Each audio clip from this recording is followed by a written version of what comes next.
ऊंचे से ऊंचे वृक्षों के पत्ते नीचे क्यों गिर जाते हैं? तो मूल कारण है कि वो और आगे रुक नहीं सकता। उसको रस मिलना बंद हो जाता है,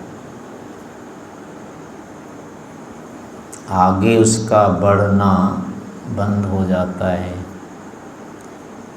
फिर और भी जो रस होते हैं रुकने के लायक, वो बंद हो जाता है धीरे धीरे। टहनी में उसके जो डंठल होते हैं उसमें रस जाना बंद हो जाता है। अब संबंध अगर अपने मूल से कट गया तो गिरना तो होगा ही। आप पत्तों में से तो नहीं है कोई?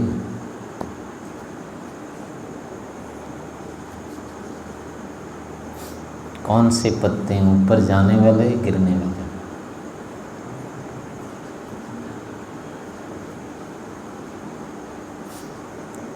पत्ते हैं कि नहीं है? पहले नहीं है, गिरेंगे या ऊपर जाएंगे?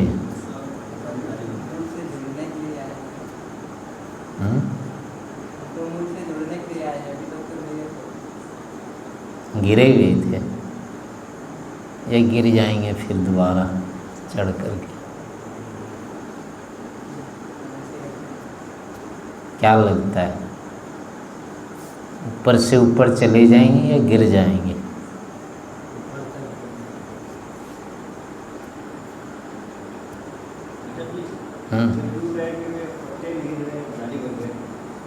हैं?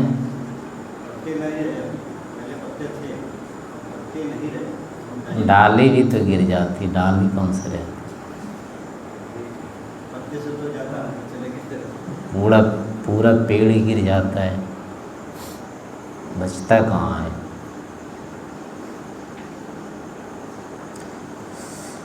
तो मूल कारण है जो भी संसार से जुड़ा हुआ है, संसार से जो बढ़ा है, इसके आश्रय से जो बढ़ रहा है, एक दिन जाके वो गिरेगा, ऊपर नहीं जाएगा वो।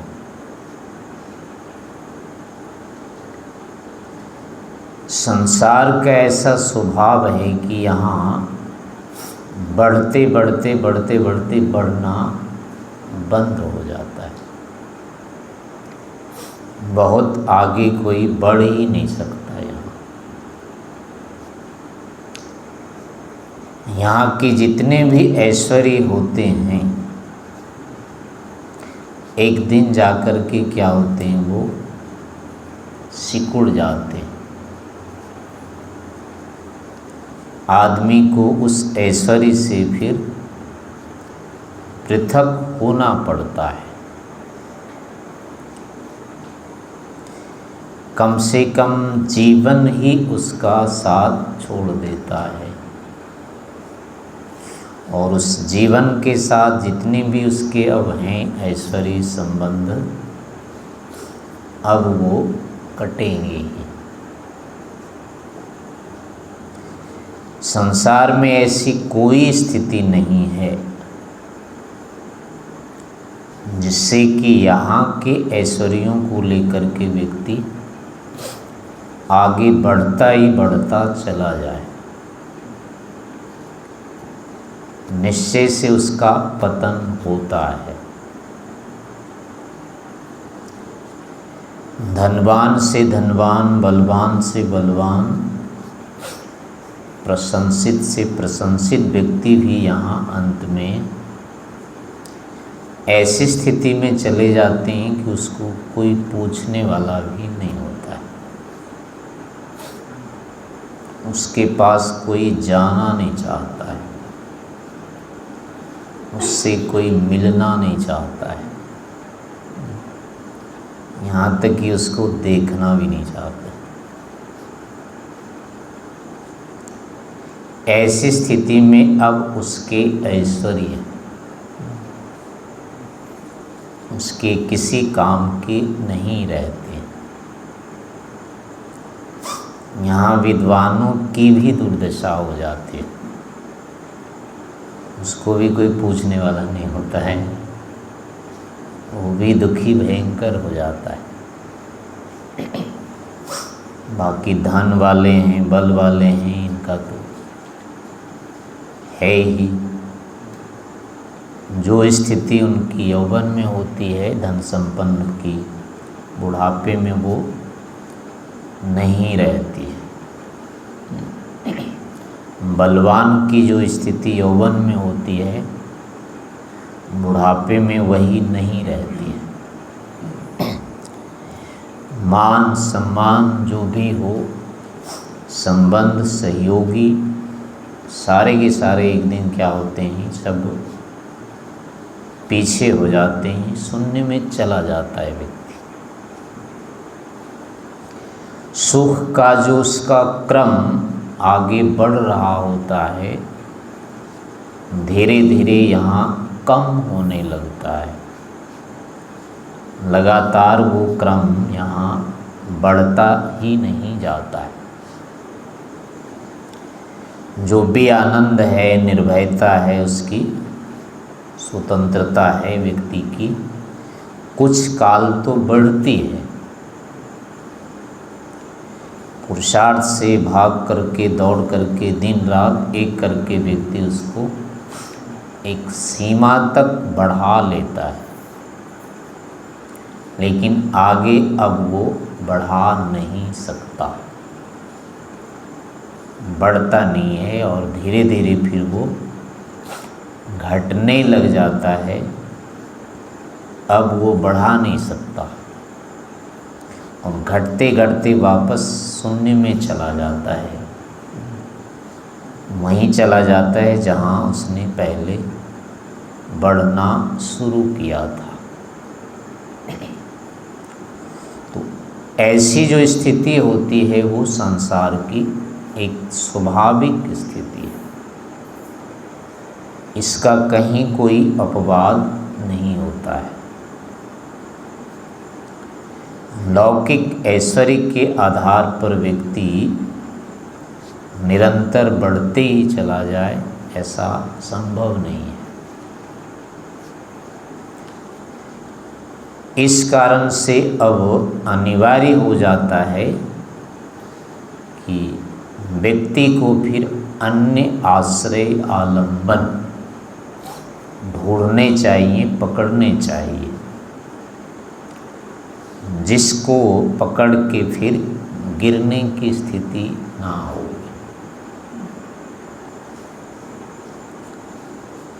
वापस फिर वही परतंत्रता, वही दुख, वही भय की स्थिति न आवे। जीवन जितना भी निर्बाध हो सकता है, जितना स्वतंत्र हो सकता है, जितना निर्भय हो सकता है,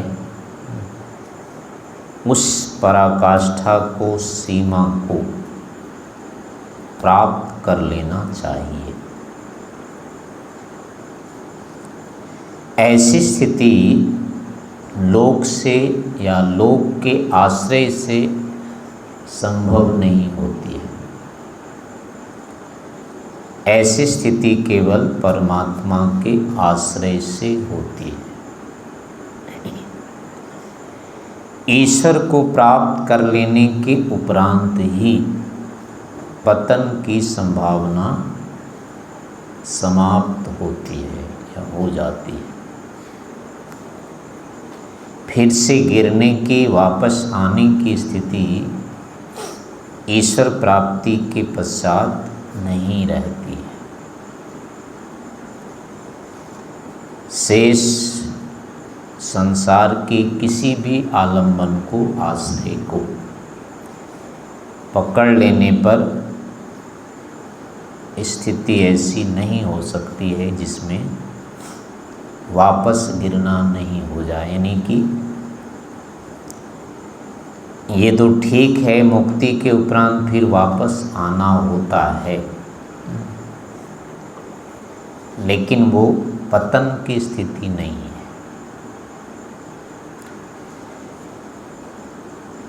वो स्थिति है उसके आगे और कुछ हो ही नहीं सकता है। जीवन में जो पतन होता है और मुक्ति के बाद जो पतन होता है, इसमें बहुत बड़ा अंतर है।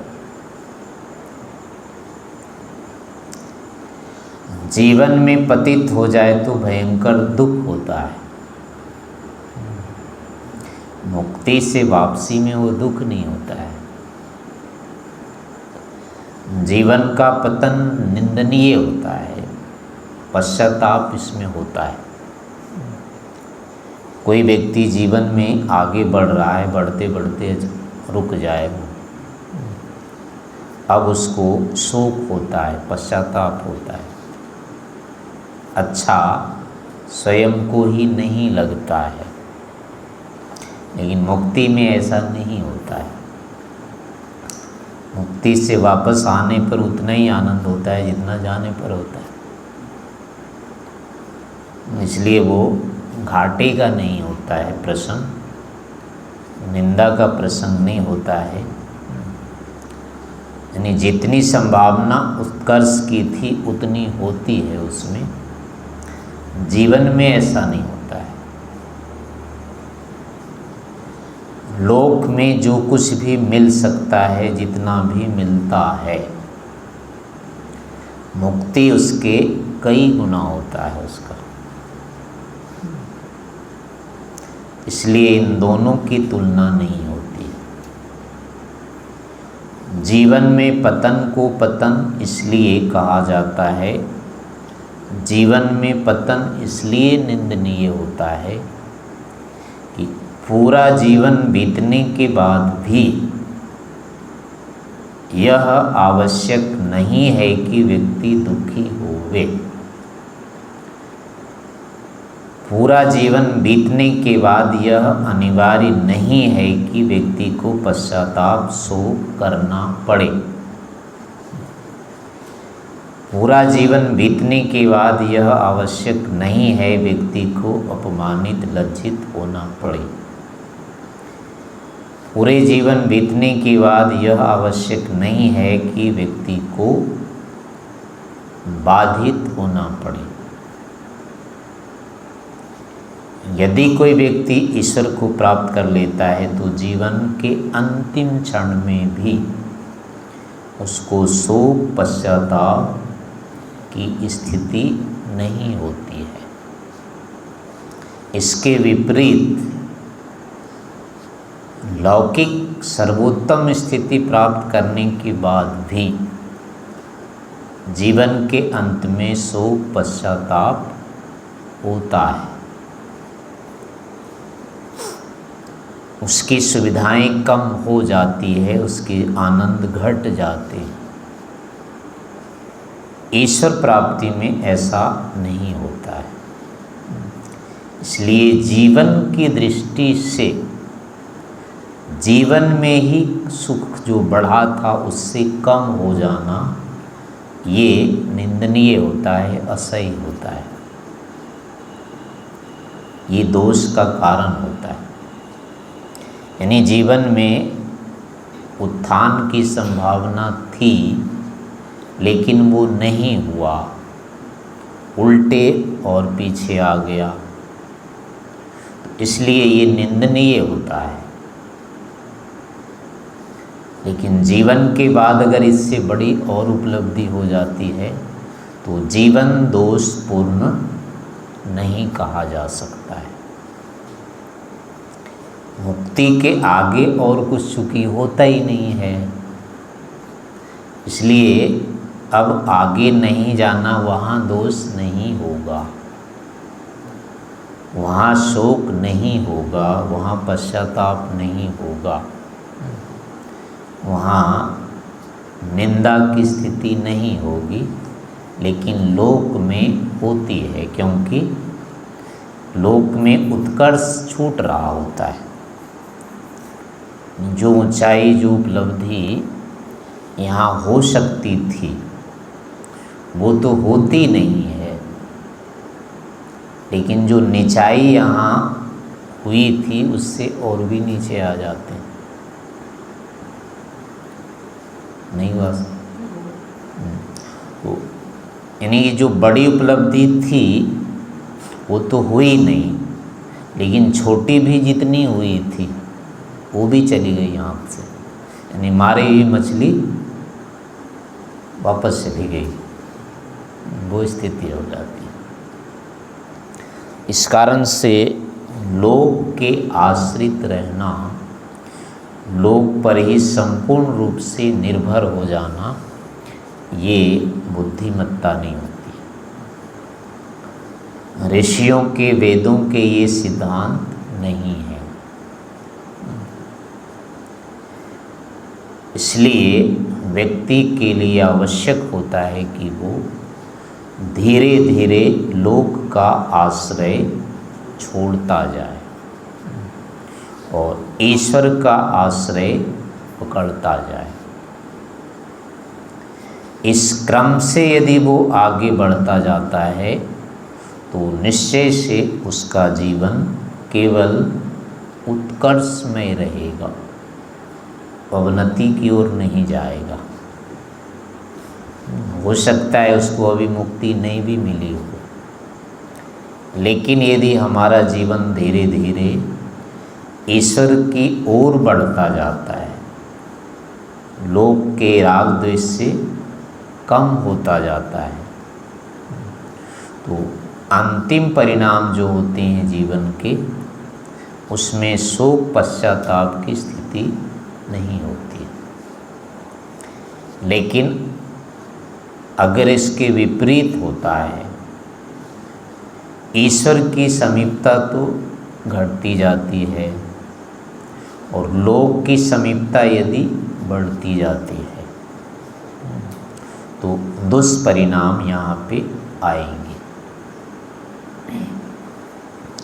इस कारण से आरंभ से ही हमें अपने जीवन को इस प्रकार बनाना चाहिए, बढ़ाना चाहिए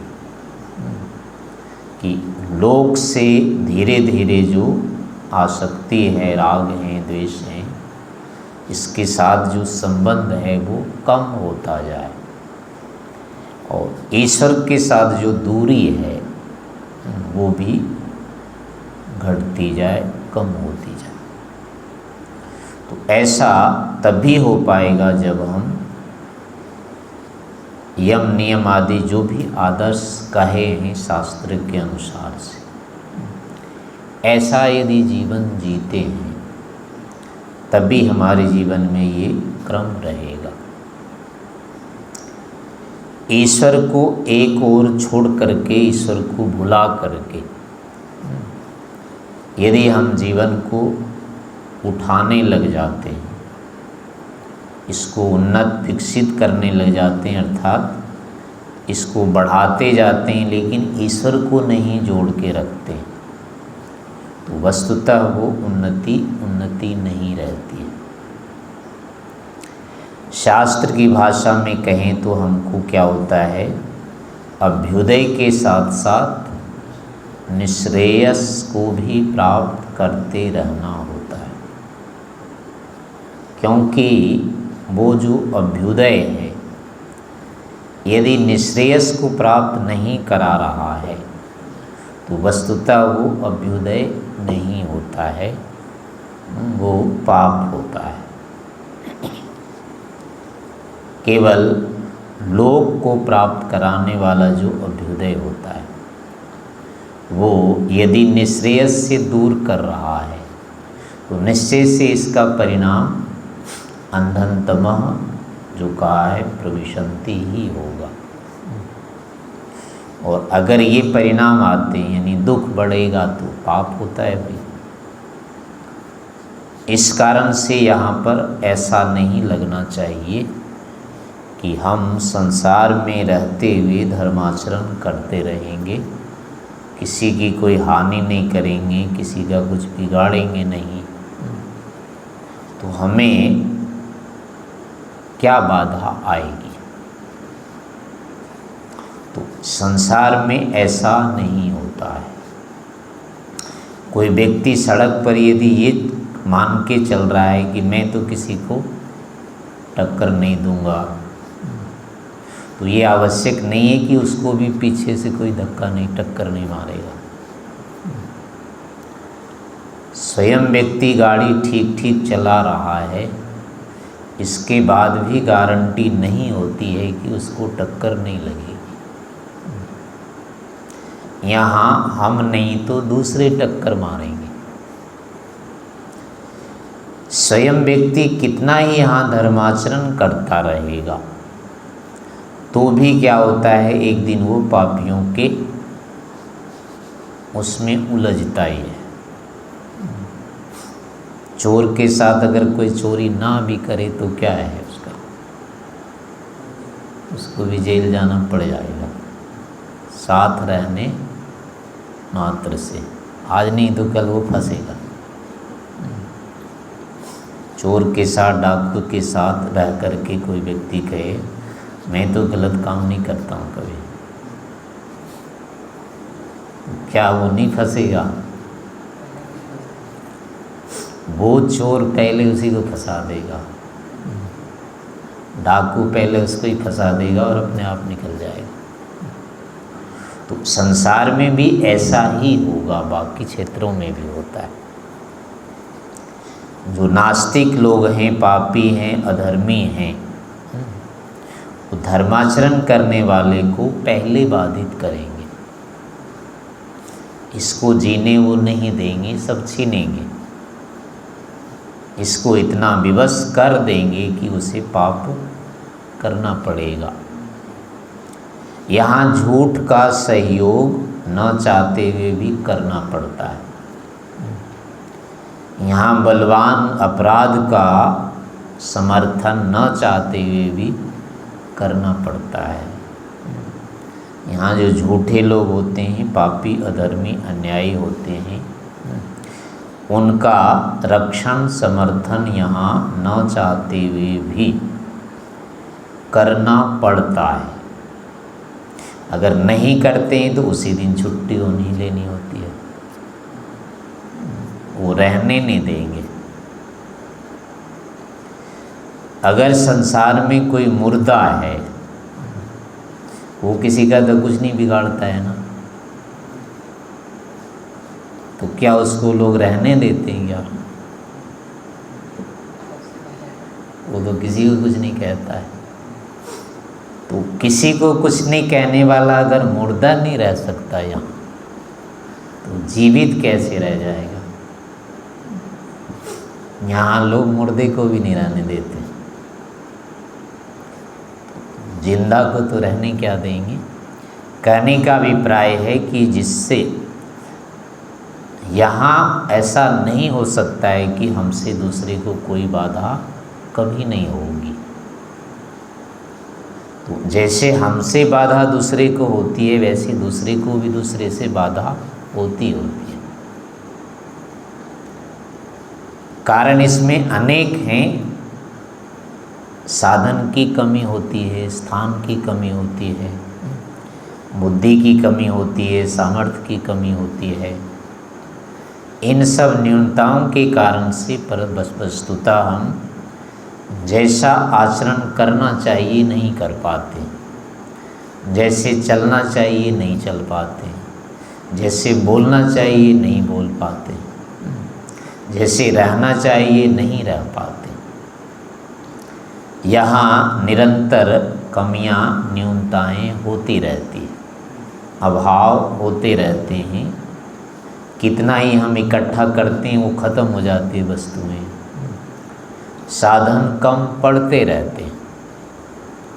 तो ऐसी स्थिति में व्यक्ति कभी यहाँ निश्चिंत नहीं हो सकता है। नए से नए कपड़े पुराने होते जाते हैं अपने आप। जो कुछ नहीं करो, कितना ही धो के रखो, ये पुराना होता जाएगा। धीरे धीरे दुर्बल होता जाएगा, फट जाएगा जा कर के। तो धन संपत्ति जितनी भी है, आदमी एक बार इतना नहीं कमा करके बैठ सकता कि कमा लिया, अब कमाने की ज़रूरत नहीं है। अभी देखो कितने लोगों की ऐसी स्थिति है, बना बनाया घर एक क्षण में चला गया। बाढ़ कितने स्थानों में आए हुए हैं, घर के घर नष्ट हो जाते हैं। ऐसी पता नहीं कितने भूकंप आते हैं, कितने और कुछ होती रहती है चीज़ें यहाँ। पूरा का पूरा जीवन एक क्षण में व्यक्ति का धूल में मिल जाता है और इसको कुछ किया नहीं जा सकता। ना कोई मुकदमा कर सकते, ना कुछ और कुछ कर सकते। चुपचाप व्यक्ति को यहाँ खड़े खड़े देखना पड़ता है।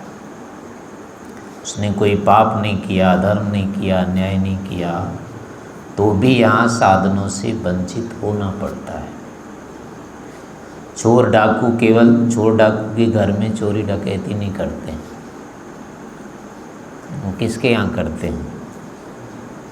जो चोर डाकू नहीं है उसके घर में तो करते हैं। तो इसलिए यहाँ कहा नहीं जा सकता है कि मैं तो किसी का कुछ बिगाड़ूंगा नहीं, अपना ठीक ठाक रहूँगा, धर्माचरण करूँगा। यानी कोई भी नियम यहाँ नहीं बन सकता। व्यक्ति चोरी डाका अन्याय छल कपट करके भी शांति से नहीं रह सकता यहाँ, और नहीं करके भी नहीं रह सकता है ही नहीं कोई यहाँ स्थिति। जैसे कि पानी पर कोई नाव बिना हिले डुले रह जाए, ऐसा नहीं हो सकता है। भूमि पर तो रह सकता है, कोई खड़ा स्थिर हो सकता है, लेकिन पानी पर कहे कि मैं स्थिर हो जाऊंगा, बिल्कुल संभव नहीं होता है। ऐसे ही संसार की जो स्थिति होती है, यहाँ का जो स्वभाव होता है, वो हमारे पूरे पूरे अनुकूल नहीं होता है। जैसा हम चाहते हैं, जैसी हमारी अपेक्षा होती है, हम नितांत सुख चाहते हैं, नितांत निर्भय होना चाहते हैं, नितांत आनंदित होना चाहते हैं, लेकिन बराबर इसमें छेद होते रहते हैं। दुखी न चाहते हुए भी होते रहना पड़ता है। तो ऐसी अनेक यहाँ विसंगतियाँ हैं, अनेक ऐसे कारण हैं जिसका कि कोई निदान संभव नहीं होता है। बुद्धिमान से बुद्धिमान व्यक्ति यहाँ ऐसी ऐसी समस्याओं में फंस जाता है, वो निकल ही नहीं सकता। बड़े से बड़े विद्वान भी यहाँ चुपचाप हाथ खड़ा करके चले जाते हैं, कोई समाधान नहीं निकलता है। आज तक किसी का नहीं निकला है। इसलिए ऋषियों ने यही सिद्धांत दिया कि हेयम क्या है वो, दुख बहुलो संसारो हेय। ये जो दुख बहुल संसार है, बस ये छोड़ने योग्य ही है, पकड़ने लायक ये नहीं है, कहीं से पकड़ में नहीं आता है। जो भी इसको पकड़ने का प्रयास करेगा, वो एक कथा सुनाते हैं, गादड़ी बावड़ी का गर्दन पकड़ता है, बस वही वाली बात होती है। नहीं, पागल कुतिया है, पागल कोई गिदड़ी है, और उसकी कोई गर्दन पकड़ के उठा ले तो क्या होगा? उसको काटना ही काटना है। कितनी देर पकड़े रहेगा? कुछ देर में तो थकेगा ही और छोड़ेगा, फिर वो क्या करेगी? तो ऐसी ये जो संसार होता है, वो पागल कुतिया की तरह होता है, कुत्ते की तरह, पागल गीदड़ की तरह होता है।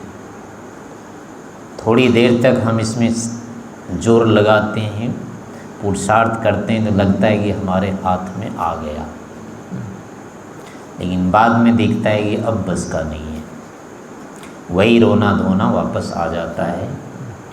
इसलिए संसार के यह स्वभाव है, और ऋषियों की, वेद की यही मान्यता है कि वस्तुतः निरंतर इस संसार से ऊपर उठते रहना चाहिए, इसके संबंधों को कम करते जाना चाहिए धीरे धीरे, और ईश्वर से निकटता बढ़ाते रहनी चाहिए। ऐसा ही हमारा जीवन उत्तम होता है और अंततः सफल होता है।